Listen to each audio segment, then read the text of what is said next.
اب جلال الدین سیوطی وہ ہیں جن کو اہل حدیث بھی رحمۃ اللہ علیہ کہتے ہیں، بریلوی بھی رحمۃ اللہ علیہ کہتے ہیں، دیوبندی بھی رحمۃ اللہ علیہ اور امام سیوطی کہتے ہیں، جبکہ میرے نزدیک ان کے عقائد کے اندر بہت فساد موجود تھا۔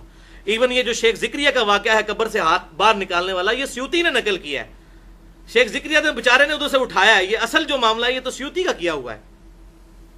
اس قسم کے بڑے معاملات، ان کی کتاب شرح الصدور فی الاحوال القبور، اس میں تو انہوں نے عجیب و غریب واقعات سیوطی نے لکھے ہیں کہ حضور کی وفات کے 500 سال بعد آپ صلی اللہ علیہ وسلم صحابہ سمیت کسی بزرگ کا جنازہ پڑھنے کے لیے آ گئے، استغفر اللہ تو بولی۔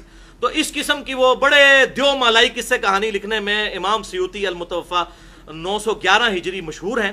امام جلال الدین سیوطی شافعی رحمۃ اللہ علیہ آپ کے زمانے کے اندر بھی ایک فتنہ کھڑا ہوا کہ ولی تو ہے ہی کوئی نہیں، بابے تو ہے ہی کوئی نہیں، یہ کوئی نیا نہیں، اس کے ابے بھی آئے تھے اور ہم نے سب کو تن کے رکھ دیا، تن کے، تننا سمجھتے ہو نا، دبا دیا ان کو۔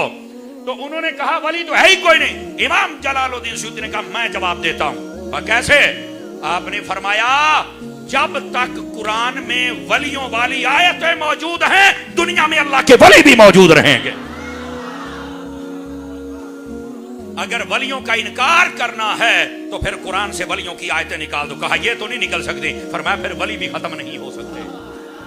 جب تک مسلمانیت کی آیتیں ہیں مسلمان رہے گا، جب تک نماز کی آیتیں ہیں نماز ہی رہے گا، جب تک حج کی آیتیں ہیں حج ہی رہے گا، جب تک روزے کی آیتیں ہیں روزہ رہے گا، زکات کی آیتیں ہیں زکات رہے گا، اور فرمایا جب تک ولیوں کی آیتیں ہیں ولی بھی رہے گا۔ تم کہتے ہو بابے ہے ہی کوئی نہیں، اور تو قرآن کا انکار کر رہا ہے امام سیوطی کی زبان میں۔ امام سیوطی فرماتے ہیں جو اس کا انکار کرے تو قرآن سے نکالنا پڑے گا، نکال وہ سکتا نہیں۔ آپ پریشان ہیں تو میں بس کر دیتا ہوں، ورنہ میرے پاس ابھی صرف یہ تو پھکی ہے، میں تو پھکا لے کے آیا ہوں، یہ میں سچی بات کر رہا ہوں۔ اور یہ ولیوں کی دشمن، میں کہتا ہوں جب تک میں زندہ ہوں نا سخی کا صدقہ ولیوں کے دشمن کو جینے تو نہیں دوں گا انشاءاللہ، ان کو ہم سانس نہیں لینے دیں گے، اور اسی طرح علمی رد کریں گے۔ اب جو ولیوں کو نہیں مانتا، یہ صرف جو میں نے ابھی آدھا گھنٹہ آپ کے سامنے تقریر کی ہے یہ آپ سنا دے، اگر وہ اس مردے پر لعنت چھوڑ کے سچا سنی نہ بن جائے تو مجھے اتاری نہ کہے۔ یہ کون سی بات ہے؟ سیدھے ہو جاؤ بھائی، اللہ کے ولیوں کے چوکھٹ پہ آ جاؤ، ان لوگوں کے پاس کیا رکھا ہو۔ اور اگر اس کا فالوور بیٹھا یا سن رہا ہے تو میں ایک بات بتاتا ہوں، آپ جس کے پیچھے لگے ہوئے ہیں وہ تو ایک بل میں چھپ کے بیٹھا ہوا ہے، صرف فتنہ کرتا ہے اور بل میں چھپ جاتا ہے۔ کبھی ملاقات ہوئی ہے؟ کہا نہیں۔ تو میں نے کہا کس پاگل کے پیچھے ہو؟ دوسری بات، ایسا بندہ مر جائے نا، یقین اللہ سے کرو، ایسا بندہ مر جائے تو کوئی جنازہ بھی نہیں پڑھنے جاتا۔ کس کے پیچھے لگ، یعنی اتنا بڑا گستاخ ہو کوئی جنازہ پڑھے گا؟ بتاؤ تو کس پاگل کے پیچھے لگ؟ تمہیں کس پاگل کتے نے کاٹ لیا بھائی؟ اب جو میں باتیں سمجھا رہا ہوں بڑی بنیادی ہیں، اگر اس کا چمچا کرچھا چھوٹا بیٹھا ہے تو کھڑا ہو تاکہ تیری چکی میں دانے ڈالوں، اور جو ماننے والے ہو تم تو تسلی میں آ کے سبحان اللہ کہو نا۔ تمہیں سمجھا رہا ہوں بھائی جان، کس بندے کے پیچھے چل پڑے ہو؟ اچھا یہ بتاؤ، مرزا سوائے بدتمیزی اور بزرگوں کے خلاف بھونکنے کے آپ نے کبھی یہ دیکھا ہے کہ اس نے کسی کو نماز سکھائی ہو، نماز پڑھ رہا ہے، جمعہ پڑھ رہا ہے، پڑھا رہا ہے؟ کبھی؟ تو جو اتنا بڑا بغیرت ہے صرف بزرگوں کے خلاف بولتا ہے اس کے پیچھے چل پڑے ہو، جس کا نماز روزے سے تعلق ہی نہیں ہے۔ آپ کو بات سمجھ آئی ہے؟ وہ بھائی جان کوئی کامن سینس کی چیزیں بھی سوچنے والی ہوتی ہے، یار بات تو ٹھیک ہے نہ، کبھی قرآن پڑھ سوائے بھونکنے کے کوئی کام نہیں، بات بے شے کو نہیں بات۔ او میں نے کہا یار بات یہ ہے جن کا ابا نہ ہو، لاوارث بچے ہوں، وہ یوں ہی پیٹا کرتے ہیں، وہ یوں ہی رویا کرتے ہیں، وہ یوں ہی شور مچایا کرتے ہیں، اصل میں وہ ابے کی شفقت نہیں نہ ملی ہوتی، تو وہ چونکہ لاوارث ہوتے ہیں تو اس لیے یہ بیچارہ بتا رہا ہے ہمارے روحانی طور پر بھی ابے موجود ہیں، جسمانی طور پر بھی موجود ہیں۔ آپ کبھی اللہ کے ولیوں سے در سے دور نہ جانا، تمہیں کیا پتا کہ اللہ کے ولیوں کا در ہوتا کیا ہے؟ توجہ ہے کہ کوئی نہیں؟ آپ سمجھ رہا ہے؟ درباروں پر نہیں جانا چاہیے، اور نہیں جانا تھا تو مجھے یہ بتاؤ نا، حضرت نبی پاک نے جب پردہ فرمایا نا، اب ذرا عشق کی بات بھی تھوڑا سن لیں۔ نبی پاک نے جب پردہ فرمایا، حضرت بلال حبشی جب اذان دیتے تھے نا، ایسے مسجد کی دیوار پر کھڑے ہو کر، اس کو مینارہ کہتے تھے، تو آپ جب اشہدو ان محمد رسول اللہ کہتے ایسے حضور کی طرف اشارہ کرتے تھے، اشہدو ان محمد رسول اللہ ایسے کرتے تھے۔ جس دن نبی پاک نے پردہ کیا تو بلال پاک اذان نہیں دے سکے، بے ہوش ہو گئے، کہنے لگے آپ میں کس کی جانب اشارہ کروں گا؟ ظاہری طور پر تصویر نظر نہیں آ رہی تھی. تو آپ کسی کی نبض بھڑک سکتی ہے. تم تو کہتے ہو نبی زندہ ہے, تو حضرت بلال نے پھر اذان کیوں نہیں دی؟ پتہ نا ان کا عقیدہ ہے کہ وہ مردے ہیں. میں نے کہا لعنت ہو, اگلی بات تو سن لے ابھی. یہ ظاہری طور پر تصویر دور ہوئی تھی. حضرت بلال حبشی نے مدینہ چھوڑ دیا, شہر حلب ملک شام میں چلے گئے.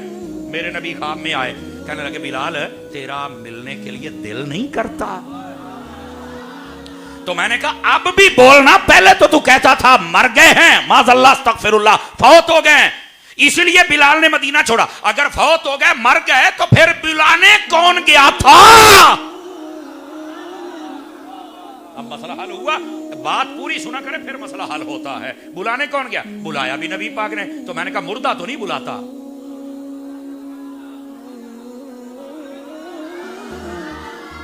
نبی پاک کو یہ بھی پتا میرا بلال کہاں ہے, یہ بھی پتا یہاں اتنے دنوں کے نہیں آیا, یہ بھی پتا میں نے کیسے بلانا ہے, یہ بھی پتا کہاں ہے, پیچھے ہی چلے گئے. اب سمجھ آ رہی ہے؟ یہ جو رونا تھا نا صحابہ کرام کا, میلاد والے دن بھی کئی لوگ کہتے ہیں اس دفعہ ایک کالے منہ والے مولوی کو میں نے سنا, میں کالا منہ والا صحیح کہہ رہا ہوں, میں نے دیکھا ہی کالا تو اور میں کیا کہوں. کہتا جی میں بتاتا ہوں, بخاری شریف میں حدیث ہے, نبی پاک نے جس دن پردہ کیا صحابہ رو رہے تھے, میں دکھاتا ہوں. تو میں نے کہا اسی دن روئے تھے یا پھر سارا سال یا ساری زندگی روتے رہے تھے؟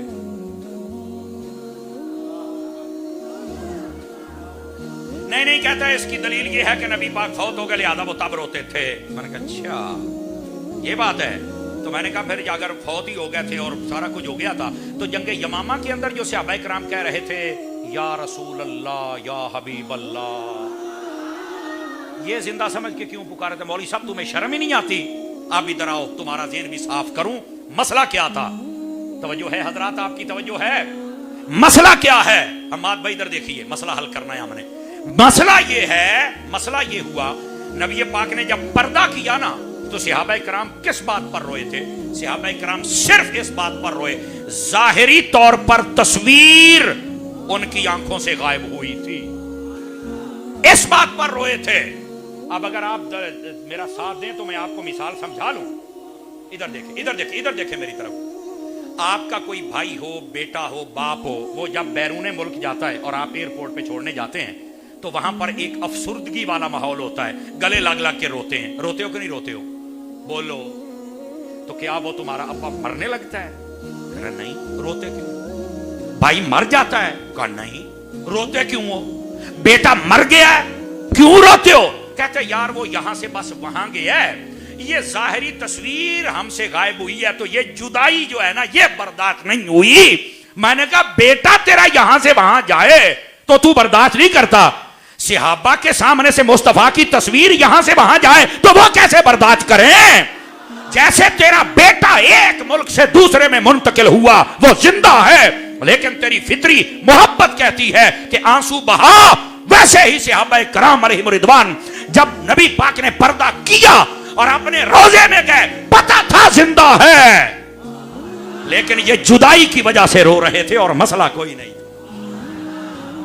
مسئلہ حل ہوا کہ نہیں ہوا؟ مسئلہ ہے ظاہری طور پر تصویر کا غائب ہونا, اور لوگوں نے اس پر تماشا بنا لیا. اب بات سمجھے آپ حضرات؟ یہ میلاد شریف کے موقع پر بھی بک بک کرتے ہیں جی وہ تو فوت ہو گئے. تو یہ تو حضرت بلال حبشی رضی اللہ تعالیٰ عنہ, آپ کو بلایا کس نے تھا؟ کہا مصطفیٰ نے. تو میں کہا مردے تو نہیں بلاتے. Are you understand? بات سمجھ آ گئی آپ حضرات کو؟ یہ اصل مسئلہ ہے. وہ جس پہ چاہیں جب چاہیں کرم کر دیں. یہ کون ہوتے ہیں جو آ کے بک بک کرتے ہیں؟